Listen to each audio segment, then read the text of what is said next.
summary, the waste products that will come through this section. Behind me, they'll be stored.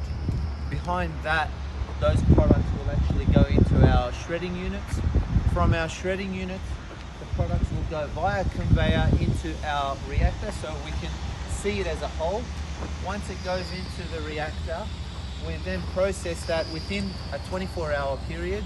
It then goes in as a form of liquid. It goes to the liquids. So let's go, I'll just show you that front section.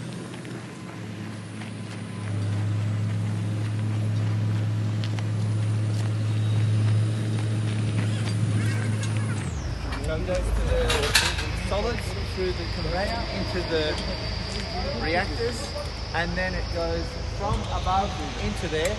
Eventually those gases and those oils that we've extracted will then move along. They'll be washed in one section. So those will be utilized in our burner. So the burner system you'll be able to see behind. And just one thing you need to note is at every single stage we're trying to utilize as much of the resources as possible. So we try to avoid wasting anything.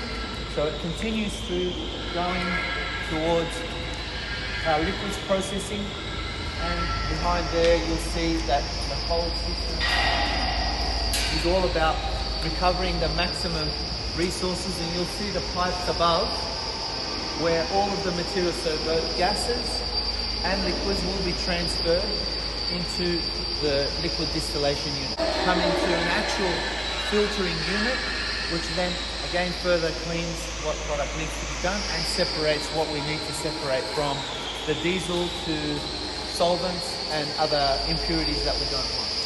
But before I show you the generator unit, let's talk about the storage externally. So these are the products that now we have got that we've stored, and they are in the silos behind or in our generator. So they're all stored here behind me, and then I'll bring you to complete the whole system, which is the power generation.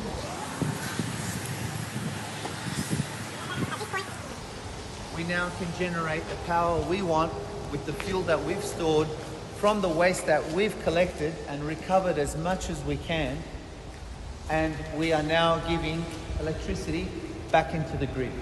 And the grid connections are these red big monster cables, and each one of these can actually go either to supply our own electricity, to supply the local houses around here, or any kind of industrial, or connect to the grid.